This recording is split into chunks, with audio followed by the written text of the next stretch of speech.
Hey guys, this is Heretic from 759, and today we're going to talk about the Royal Arena. It's October 15th, 2020, and the Royal Arena is available to anyone with a stronghold of at least 17. The Royal Arena is broken into seasons, so you have a season that I think it lasts 30 days, about a month, and during that month, you compete against other players to move up the ranks, and depending on where you are on the ranking, you receive both a daily reward and a season reward at the end. So depending on the ranking level, which here I'm on platinum, right? So daily at reset, I receive 20 War Tome scrolls and 650 hero weapon materials. Depending on where you are, it kind of grows as you grow within the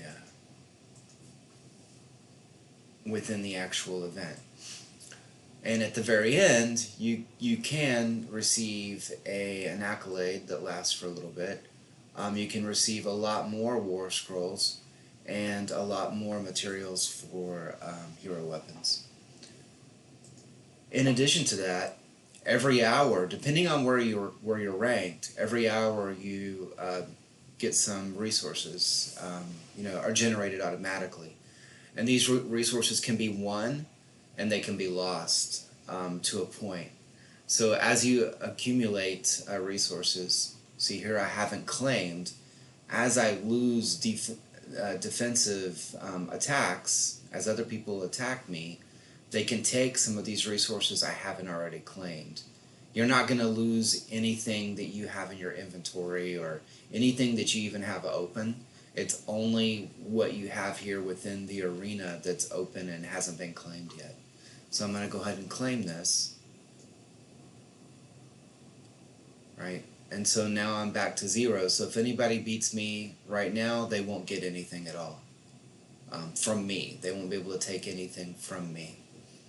Alright, so there's two different setups here. When you first go in, the first thing you're going to have to do is set your defending troops. So you can set your actual heroes and your troop levels here. Okay, let's go again. The other thing you can do is loot, and so no matter what happens in defense, you could lose 100% of your defenses. And other than losing the resources that you've collected and you haven't claimed, it won't affect you. You won't go down in your rankings. If they keep attacking you and you keep beating them, you won't actually go up in your ranking as well. Your points are right here, right? You'll see that does not change unless you're attacking. So to attack, you go over to the loot tab. Alright, you click refresh targets, and you just attack them. And within these attacks, you can set your you can play around with your configuration, right? Your formations. You can set your heroes.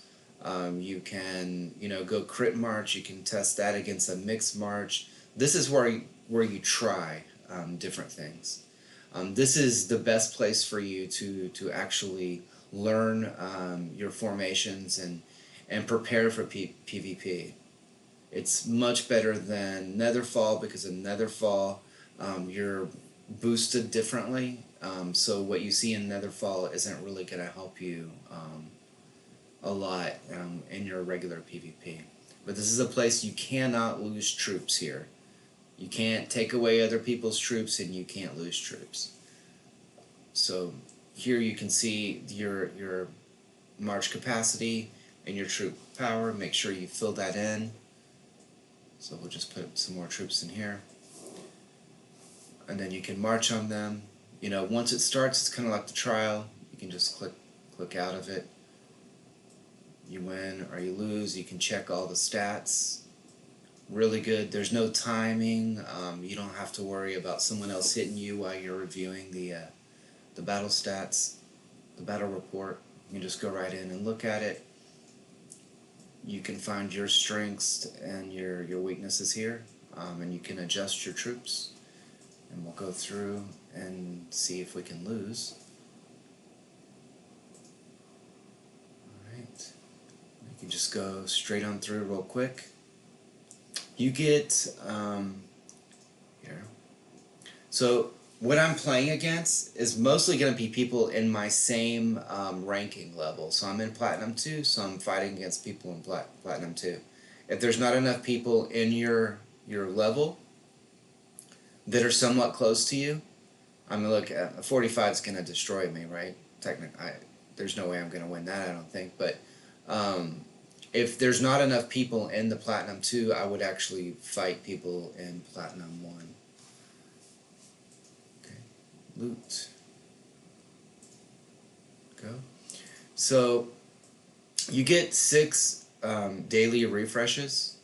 So you get 5 players times 6, you get 30 attacks basically in a day, if you win them all.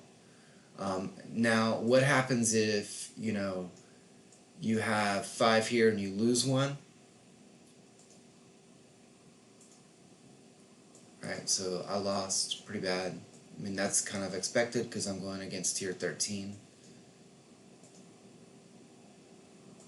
Right, let's see what he's got. Yeah, he's got his 13s in there. I'm not really going to beat those with 12s. And his stats are, right there with mine. He beats me in some, I beat him in others. But I'm not going to beat tier 13 with my tier 12 with similar stats. It's just not going to happen. So what happens? I can still refresh. I lose this attack, so I lose the points, my potential points for a victory here. They allow you to refresh if you've killed at least 4. If I would have lost 2 of them here, I would not be able to refresh. I would have to continue fighting them until I beat at least 4 of the players in that grouping. So now I can refresh, go back in, and continue.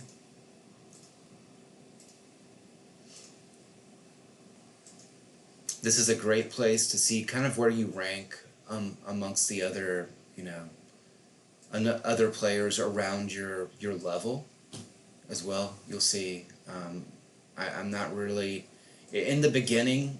The first day of season 1, there won't be enough players around my my stronghold level. So I will end up fighting some, level 22s, But as I go, I end up fighting people that are, 40 and above. Some days I will get stuck. I'll run into 245s or, 2 people with amazing stats with, 11k stats, and there's no way I'm going to beat them. Other times I'll run into people, I'll lose, my first attempt, and I'll have to move things around, and then eventually I'll be able to beat them, which could happen here. Let's see what happens.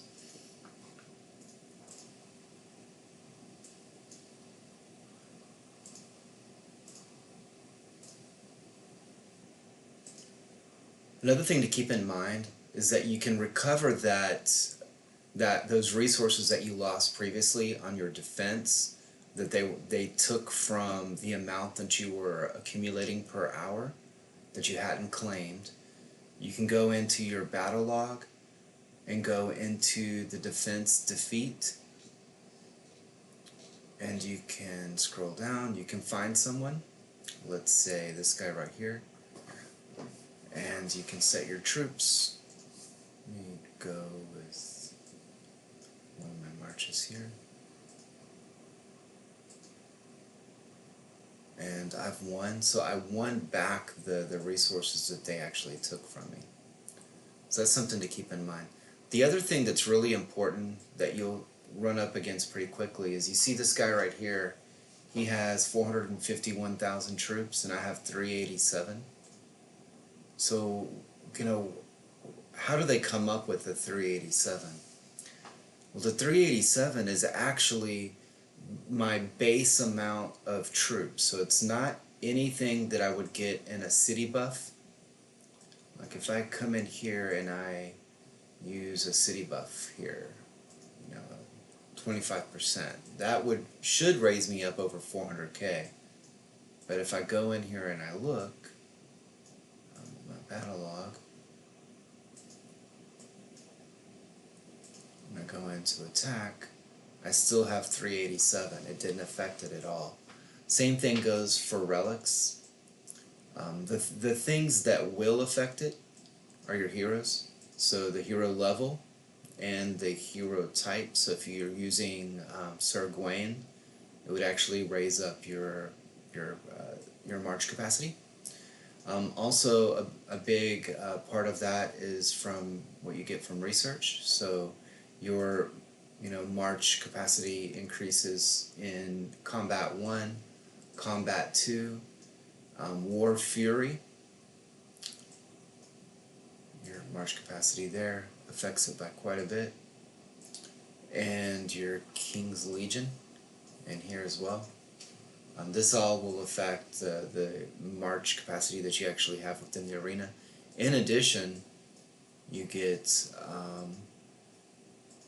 your dragon skill will also affect your march capacity.